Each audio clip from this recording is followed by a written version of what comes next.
Principal Ramarao గారికి,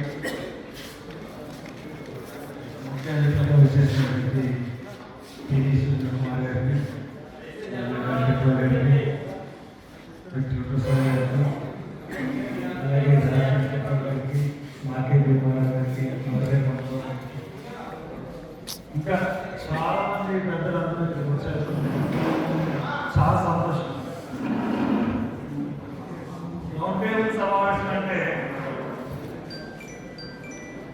చుట్టూ నలుగురు కూర్చుని మాట్లాడుకుని వెళ్ళిపోయే సమావేశం కాదు. ఈ సమావేశానికి వచ్చిన ప్రతి వారు కూడా ఒక గుండెల్లో ఒక బాధతో ఒక భావంతో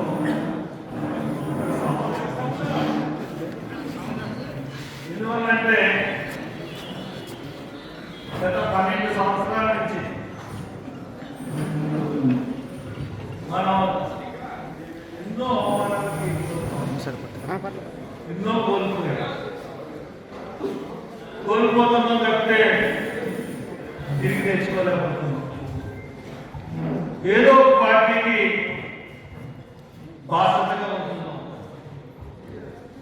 ఆ పార్టీ మనల్ని ఓట్ బ్యాంక్ ఉపయోగించుకుంటూ తప్పితే మన బాగోగులు చూడండి. మోసపోతున్నాం, ఇంకో పార్టీ అనుకుంటున్నాం. ఆ పార్టీ కూడా చాలా చిన్న చూపిస్తాం. మన అధికారాన్ని వేధిస్తుంది, అధికారాన్ని బాధపెడతా ఉంది, నాయకులను బాధపెడతా ఉంది, ఉద్యమాలు చేసి కూడా అందరి మీద కేసులు పెడతాం. అసలు మీరు ఒక్కసారి ఏంటి మన పరిస్థితి, ఏ రకంగా మనం నష్టపోతాం అన్నది మనం ఆలోచించుకున్నట్లయితే, నేను ప్రభుత్వాల పేర్లు చెప్పను కానీ ఒక ప్రభుత్వం వచ్చినప్పుడు కొన్ని కోల్పోయారు, ఇంకో ప్రభుత్వం వచ్చినప్పుడు కొన్ని కోల్పోయారు. మనకి ఒక 10 నిమిషాలు తీసుకుంటాను ప్రెసిడెంట్ గారు ఏమనుకోండి, 10 నిమిషాల తర్వాత చెప్పేటాక నేను వెళ్ళిపోదు. మనకి ఇందిరాగాంధీ ఇళ్ల స్థలాలు ఇచ్చినప్పుడు 3 సెంట్లు, 4 సెంట్లు, 5 సెంట్లు ఇచ్చిన దాఖలాలు కూడా మనకు ఉన్నాయి. అంతేకాకుండా అసైన్ ల్యాండ్స్ ఇందిరాగాంధీ టైంలో డీ పట్టాలు చాలా విరివిగా మనకి ఇందిరాగాంధీ టైంలో చాలా వచ్చారు. ఇంకా ఇళ్ల స్థలాలకైతే బత్తి సుబ్బారావు గారు రాజమండ్రి చుట్టూ ఉన్న మొత్తం అన్ని ప్రాంతాలని ఇళ్ల స్థలాలకు ఇచ్చేశారు. ఆయనకి కొండబాబు ఎన్ని పేర్లు పెట్టాడో పెట్టాడు. పత్తిపేట, సుబ్బారావు పేటని, సుబ్బారావు నగర్ని, సుబ్బారావు కాలనీ, ఇలా రాజేంద్ర నగర్ అలాగే ఇచ్చారు. తర్వాత కొన్ని ఖాళీగా ఉన్నటువంటి భూములు కట్టుకోలేనటువంటి ప్రభుత్వం బలవంతంగా తీసేసింది. దానికి కాంపన్సేషన్ కూడా ఇవ్వకుండా ఆక్రమించుకుని కేసులు పెట్టి మనల్ని చాలా ఇబ్బంది పెట్టింది. ఇంకో ప్రభుత్వం ఇంకో రకంగా చేసింది. ఒక ప్రభుత్వంలో అయితే ఎస్సీ కార్పొరేషన్, బీసీ కార్పొరేషన్ అని చెప్పి ఎన్నో కార్పొరేషన్లు వేసేశారు. ఒక్క కార్పొరేషన్ నుంచి 1 రూపాయి కూడా ఎవరికి కూడా 1 రూపాయి నిధులు ఇచ్చిన పాపం ఎవరు. ఎస్సీ కార్పొరేషన్ నుంచి ఇంతకుముందు ప్రభుత్వాల్లో మనం కిరణ్ కుమార్ రెడ్డి గారు ఉపయోగం అంటే మనం కలిసి ఉన్నప్పుడు ఎంతో మంది ఎన్నో రకాల రుణాలు తీసుకునే పరిస్థితులు ఉంది. కానీ ఇప్పుడు ఎస్సీ కార్పొరేషన్ నుంచి ఒక్కళ్ళన్నా రుణం తీసుకోగలుగుతున్నాము, ఒక్కళ్ళు కూడా రుణం తీసుకోగలుగుతాం. అన్నిటికన్నా దారుణమైన విషయం ఏంటంటే, నేను చదువుకున్నాను. నేను చదువుకున్నప్పుడు నేను పీజీ చదువుకున్నానంటే స్కాలర్షిప్ చదువుకుంటాను. నా తర్వాత పీజీ అయిపోయిన తర్వాత పిహెచ్డి చదువుకోవాలనుకుంటే మెస్టార్జ్ చేసి కొంత స్టైఫండ్ ఇచ్చేవాడు. అది చదువుకుంటూ సివిల్స్కి ప్రిపేర్ అయ్యేవాడు మామూలు.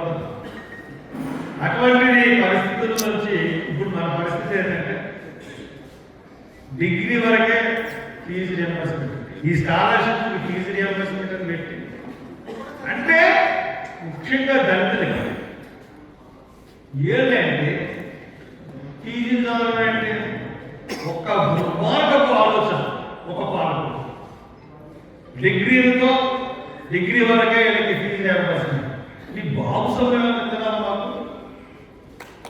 ఈ బాబు సమయం నువ్వు ఇచ్చిన స్టేట్ గవర్నమెంట్ లో 60% అయితే 40% కేంద్ర ప్రభుత్వం ఇవ్వాలి. అంటే నీ డబ్బులు ఎక్కడుంటారని చెప్పి కేంద్ర ప్రభుత్వానికి కూడా ఈ స్కాలర్షిప్స్ అవసరం లేదని రాసి పరిస్థితి. అంటే పీజీ విద్య దళితులు ఎవరు కూడా చదువుకోకూడదు, డిగ్రీ వరకే చదవాలి, పీజీలు చదవడానికి. ఇదే పరిస్థితులు ఇంతకుముందు ఉంటుంటే ఎంతమంది మన దగ్గర నుంచి ఐఏఎస్ అవుతారు, ఎంతమంది ప్రొఫెసర్లు అవుతారు, ఎంతమంది ఈ రోజున సంఘసేవ చేస్తున్నటువంటి ఎంతో మంది ఉన్నతులు ఈ రోజున ఈ పరిస్థితుల్లో కనిపించేవారు మనకి. అదే పరిస్థితి ఇంతకుముందు గవర్నమెంట్లు అదే రకమైన పాలసీలో ఉంటే ఇటువంటి పాలసీ దుర్మార్గమైన పాలసీ పీజీలకి స్కాలర్షిప్ లేకుండా చేయడం. అలాగే మన ఎదుగుదలని లోన్స్ ఇవ్వకుండా ఎవరు కూడా వ్యాపార రంగంలోకి రాకుండా చేయడం. ఈ రెండు కూడా చాలా పెద్ద పొరపాటు చేస్తామనే గవర్నమెంట్. ఆ గవర్నమెంట్ తీసిందంటే ఈ గవర్నమెంట్ వచ్చిన వెంటనే వాళ్ళు తీసేస్తారు. మీకు 25 స్కీములు తీసేస్తారు. ఇవన్నీ మేము పెడతాం, మాకు ఓటేయండి. వీళ్ళు ఓట్లు వేసుకుంటారు. వీళ్ళు ఏమన్నా పెట్టారా? వీళ్ళు చెప్పారు. అరే 5 మెడికల్ కాలేజీలు వచ్చినాయి, 25 మెడికల్ కాలేజీలు వస్తాయంట. మళ్ళీ ఉంది మన కాలేజీలో డాక్టర్లు పెరుగుతారంటే ఆ కొత్తగా పెట్టిన 5 మెడికల్ కాలేజీలో సగం సీట్లేనంట. మెరిట్ సగం సీట్లలోనే రిజర్వేషన్, తగ్గిన సగం సీట్లు అమ్ముకుంటారు, డబ్బులు కమ్ముకుంటారు. ఆ డబ్బులు కమ్ముకున్న రిజర్వేషన్ అంటే అదే లేదు.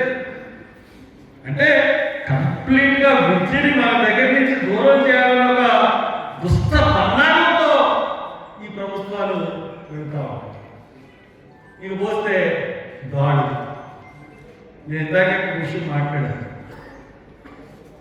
మన మాస్క్ అడిగాడని సుధాకర్ని మానసికంగా చిత్రహింస పెట్టి చంపిస్తే మాస్క్ వేసుకోలేదని చెప్పి దారుణంగా హెచ్ఎంల కిరణ్ కుమార్ని చీరాలను చంపేశారు. ఈ రోజున ఇక్కడ చీరాల నుంచి ప్రదీప్, కిరణ్ కుమార్, చిన్న రమేష్ వాళ్ళందరూ చీరాల నుంచి వచ్చారు. ఎందుకు వచ్చారంటే 3 నెలల క్రితం నేషనల్ హ్యూమన్ రైట్స్ కమిషన్ ఈ కేసు తప్పు, ఇది ఖచ్చితంగా లాకప్ డెత్, అది దూకేశాడు కిరణ్ కుమార్, జీప్లో దూకేయడం వల్ల గాయం అయ్యి తలకు గాయమై రక్తస్రావంతో చనిపోయాడన్న తప్పు. అది వాళ్ళు తీసుకెళ్లిన వాహనం సుమోకి తలుపులుంటాయి, దూకడం అసాధ్యం. పోలీసులు పడ్డం వల్లే రక్తస్రావం అయ్యి చనిపోతున్నట్టుగా అతని ఫ్రెండ్ వాళ్ళు చేసిన వీడియో ఆడియో రికార్డు మా దగ్గర. కాబట్టి హరీష్ గుప్తా హోమ్ సెక్రటరీగా ఉన్నప్పుడు దీని మీద 342 సెక్షన్ వేసి ఆ సిఐ ఫిరోజ్ మీద, సిఐ విజయ్ కుమార్ మీద 342 సెక్షన్ పెట్టి అక్కడ ఉన్న బాధ్యులందరి మీద కూడా మీరు ఈ సెక్షన్లు పెట్టి విచారించమని చెప్తే ఇప్పుడు విచారించడం లేదు. ఇంకోటి వచ్చారు ఆర్గ్యుమెంట్ నుంచి 25 సంవత్సరాల నుంచి గుంతాలం ఉంటుందంట 20-30 సంవత్సరాల పూర్వం నుంచి. అక్కడ పేట ఆకివీలో పెద్దపేట అంతా కూడా హరిజన క్రైస్తవులే. హిందూ మతం అనడానికి సాక్ష్యం లేదు. ఎవరో రాముడు విగ్రహం తెచ్చి పెట్టుకున్నారట, బ్యాక్ లేదు ఇట్లా అట్లా ఒప్పుకుంటే ఆయన ఈ మధ్య మాట్లాడితే నీకెందుకురా ఇన్ని చర్చలు, 30,000 తెలుసు కావాలా, రే ఎవరన్నా గుళ్ళకి వెళ్తే హిస్టరీస్ రండి క్యాన్సిల్ చేస్తానంటున్న రఘురామకృష్ణరాజు అక్కడికి వచ్చి ఇక్కడ రాములు వారికి అక్కడ కట్టాం. ఇక్కడ గుడి కట్టడానికి ఎవరు కూడా హిందువులు లేవండి, ఇదంతా కమ్యూనిటీకి ఉపయోగపడుతుందండి అని చెప్తే ఖచ్చితంగా కట్టి తీరుతానంటే దర్శనం ఛాలెంజ్ చేశారు. అంటే మన ఇష్టం, మనం నివసిస్తున్న ప్రాంతంలో మన ఇష్టాలతో సంబంధం లేదా ప్రభుత్వానికి. నిన్న మొన్న ఒక మీటింగ్ పెట్టాం. ఆ మీటింగ్ లో ఒక ఆయన మాట్లాడుతూ ఏమన్నారంటే మన సనాతన సంప్రదాయం అంటే సనాతన సంప్రదాయం అంటే కుసుమ ధర్మాన్న రాజమండ్రికి చెందిన తొలి దళిత కవి,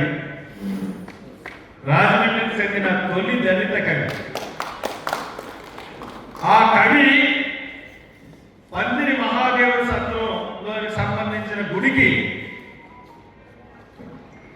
ఆలయ ప్రవేశం చేయడానికి సనాతన ధర్మంలో దళితుడికి ఆలయ ప్రవేశం లేదు కాబట్టి దళితులు ఆలయ ప్రవేశానికి చేయడానికి ఒక ఉద్యమానికి వెళ్తే ఆలయంలోకి రానిచ్చి ఆలయంలోకి పూజన అయిన తర్వాత ప్రసాదం ఇస్తే ఆ ప్రసాదం తిని కుసుమ ధర్మం అవి చనిపోయాడు 40-50. ఆయన ఇందిరా మహాత్మా గాంధీని ఆయన ఇంట్లో భోజనం చేశారు కుసుమ ధర్మన్ గారి. అంబేద్కర్ని రాజమండ్రికి తీసుకుని రావడంలో కూడా ఆయనదే ప్రధాన. ఇలాగా మనం సనాతన ధర్మం అంటే ఆ సనాతన ధర్మం అంటే అన్ని మతాలకి ధర్మానికి సమానంగా తెలిసింది. అంతేగాని దేవాలయ ప్రవేశాలకు కూడా ఈ రోజుకి కూడా చాలా చోట్ల దళితులకి దేవాలయ ప్రవేశ హక్కుని అడ్డుకుంటున్న ఈ కాలంలో సనాతన ధర్మం అంటే మనకి ఏమీ అవగాహన అవుతుంది. ఎంతసేపు ప్రభుత్వాలు మతం ముసుగులో ఈ యొక్క సాంప్రదాయ ముసుగులో హిందుత్వాన్ని హెచ్చించి హిందుత్వ భావాన్ని నింపి ప్రజల మనస్సుల్లోకి వెళ్ళి ఆ ప్రజల్ని దాని ద్వారా పంచుకుని మెజార్టీ ప్రజలకు మాకు ఓటేస్తున్నారని చెప్పుకోవడానికే తప్పితే నిజంగా ఏం పేరు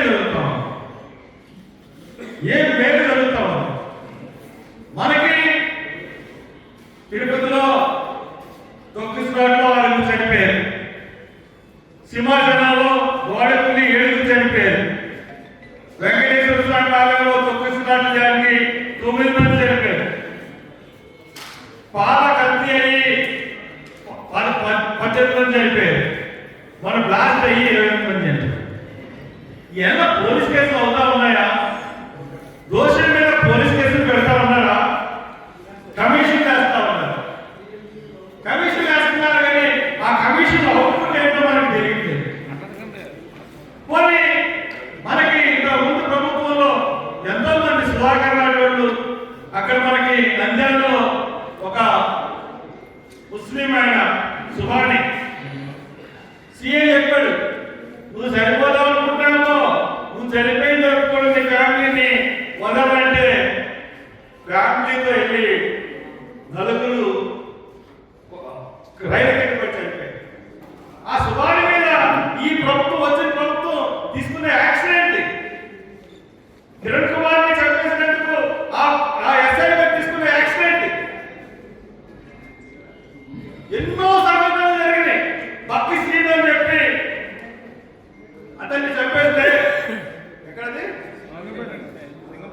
సింగంపల్లిలో రెండు కళ్ళు బయటకు కూడబీకి పంచాయతీ ఆఫీసులో గురి తీస్తే దోషులు శిక్షలు పడినా ఇన్ని దారుణాలు ఎన్ని మతాలతో ఎన్ని జరుగుతున్నాయంటే కానీ ఎన్ని అవసరం లేదు. పొలిటికల్ వెంజెన్సీ నడుస్తూ ఉంది. పొలిటికల్ వెంజెన్సీ ఏ రకంగా నడుస్తూ ఉందంటే డోర్ డెలివరీ. ఎమ్మెల్సీ గారు సుబ్రహ్మణ్య గారిని చంపేసి డోర్ డెలివరీ చేశారు. ఆ మరుసటి రోజు నేను గవర్నమెంట్ హాస్పిటల్లో నుండి ఎస్పీ నానా రకాలుగా కేసు తప్పించాలని చూస్తూ ఉంటుంటే ఆ కేసు పెట్టేంత వరకు అక్కడే ఉండి నేను పోరాటం చేసి ఆ కేసు పెట్టించడం జరిగింది. మళ్ళీ ఆ కేసు పట్టు రీఇన్వెస్టిగేషన్, ఎందుకంటే అతను వైసీపీ ఎమ్మెల్సీ కాబట్టి దాని మీద రకరకాల ఎంక్వైరీలు రకరకాలు మామూలు సామాన్యులు సరిపోతే అలా పొలిటికల్ ఎమ్మెల్సీ ఉండదా? ఓన్లీ వాళ్ళు ఎవరైతే వాళ్ళు రెడ్ బుక్ లో రాసుకుంటే వాళ్ళకేనా? వీళ్ళు ఇక్కడ తెలుగుదేశం మహానాడు పెట్టుకుని ఎస్సీలు ఎంతమంది అయితే చనిపోయారో గత ప్రభుత్వంలో అన్ని కేసుల మీద న్యాయ విచారణ జరిపి మేము ఖచ్చితంగా అన్నిటి మీద మేము వాళ్ళకి న్యాయం చేస్తా ఉన్నాం. ఏంటి మీరు చేసిన న్యాయం? మీ పొలిటికల్ ఆఫీసుల మీద దాడి చేస్తే దాని మీద కేసు, మీ ఇంటి మీదకి వచ్చిన మీద కేసు, ఇలాగా వ్యక్తిగతంగా ప్రభుత్వాన్ని ఉపయోగించి కేసులు పెడుతున్నారు తప్పితే దళితులకి జరిగిన అన్యాయం మీద మీరే ఈ ప్రభుత్వం ఏమైనా మాట్లాడుతుందా? ఏమి మాట్లాడుతున్నారు? ఏంటి పరిష్కారం? 15 సంవత్సరాలు అయిపోతుంది, 10 సంవత్సరాలు అయింది, ఇంకో 2 సంవత్సరాలు అయింది, ఇంకో 3 సంవత్సరాలు అవుతుంది. దీని పరిష్కారం ఏంటి? ఒకటే పరిష్కారం మీకు చెప్తున్నాను. మన జాతి అన్ని జాతుల కన్నా గొప్ప జాతి, మెజారిటీ జాతి ముందే. మనం ఎవరికో కలవాల్సిన పని లేదు. మనమే ముఖ్యమంత్రి కింద రాజ్యాంగంలో మనం అధికారంలో వచ్చినట్లయితే మనందరూ కలిసి ఒకే పార్టీకి మనం చేసి అధికారంలో తీసుకొస్తే మనమే ఇవన్నీ కూడా అడిగవచ్చు. కాబట్టి ఈ గొప్ప ఆరాధన ఉద్యమాల వాయిస్, వండర్ఫుల్ వాయిస్, ఈ వాయిస్ ఆంధ్రప్రదేశ్లో వెళ్ళి ప్రతి దళితుడిని చైతన్యం చేసి కార్బన్ కర్తవ్యంగా ప్రతి ఒక్కరిని చెయ్యాలని కోరుతూ నాకు అవకాశం ఇచ్చిన